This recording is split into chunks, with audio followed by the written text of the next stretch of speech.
Good morning. Welcome to the channel here, Gray Cloudy Day.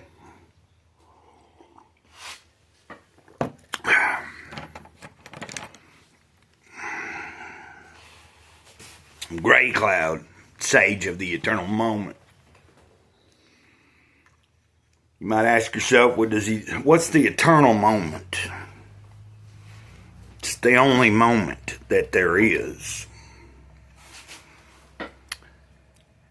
The one you're in.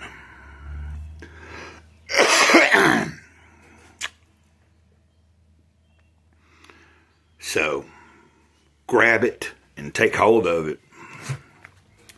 I can't say that I always do my best at grabbing a hold of it, but the past few days have been pretty good, and I'm glad to be in the swing of things in a positive manner.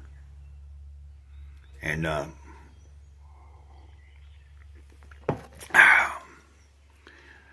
appreciate you being here.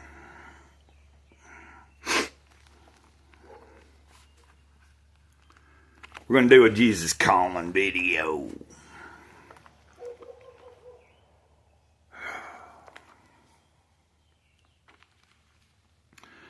March 24th.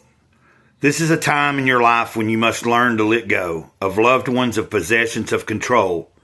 In order to let go of something that is precious to you, you need to rest in my presence, where you are complete.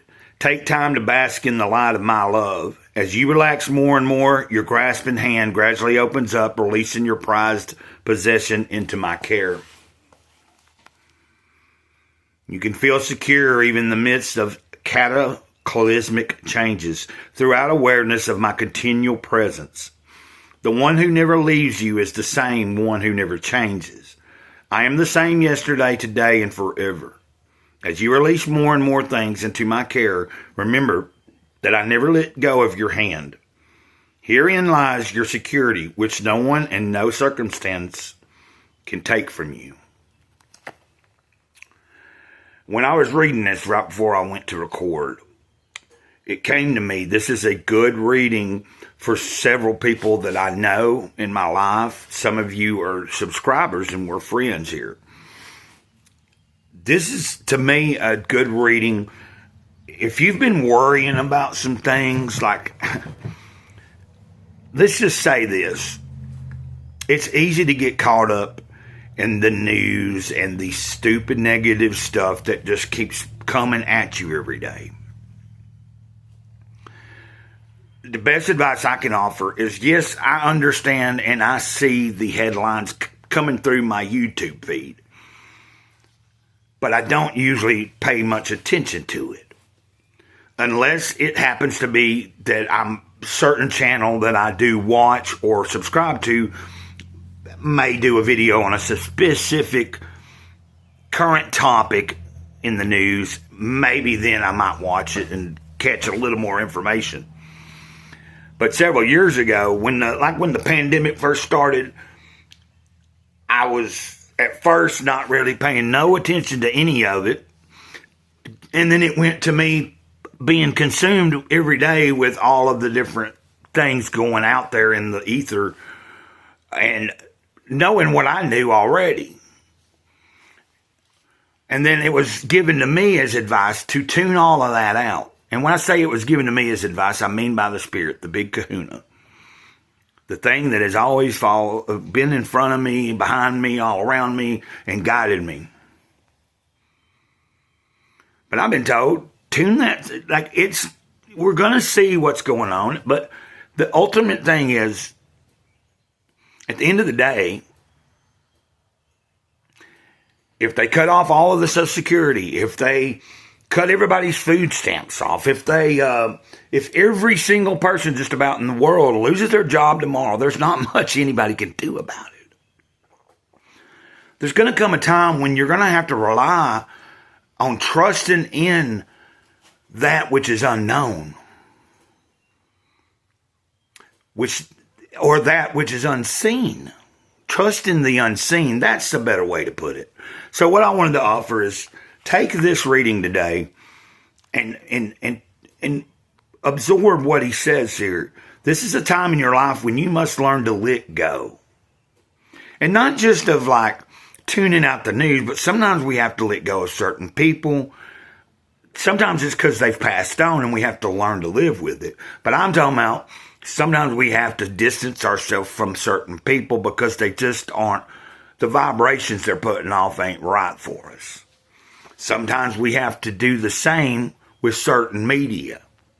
If it's bombarding your brain, whether it be the news or certain types of movies or certain types of articles, whatever it is, and it's affecting you on a daily basis and it's stressing you out, it's probably time to start looking for different sources of things, especially if it's entertainment, that better suit your vibrations.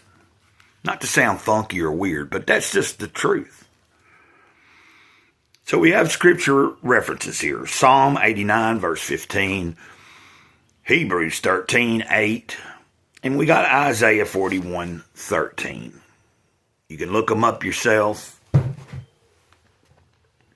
I go through phases with scripture. Sometimes I get on a kick and I just study every single day, or I read some every day, and then I just let myself ponder it, and just, because sometimes I don't have a clue what it actually maybe I'm getting out of it at the moment. It might be later in the day or the next day that I get something out of it. But then I go through periods where I don't touch it and read it at all. This is about all I get from it. The point being is I live a life where I understand what the real word is. The real word isn't English. It's not Korean. It's not Chinese. It's not a written word as we know it. It lives in the ether. And it'll become whatever it has to be to make things function the right way when it has to be done.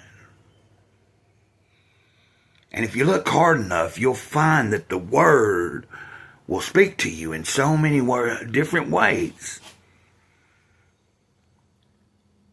Sometimes in our understanding of words, and sometimes in a complete non-verbal way or word ways as we know it, but yet we understand that it's speaking. Clean your ears out, start listening, I guess. I have to tell myself that from time to time, because sometimes they get clogged up and I stop listening, and then now I get off focus, and then that's when I end up turning to a bottle, or I get depressed or stuff like that. So today I am leaving it in the hands of what has always took care of me, and I'm going to have a good day regardless. I plan on it anyway, and I suggest y'all do too. Until next time, Mr. Gray Cloud here, Sage of the Eternal Moment over and out. Probably go live here in a little bit, so look for me there. Ditto.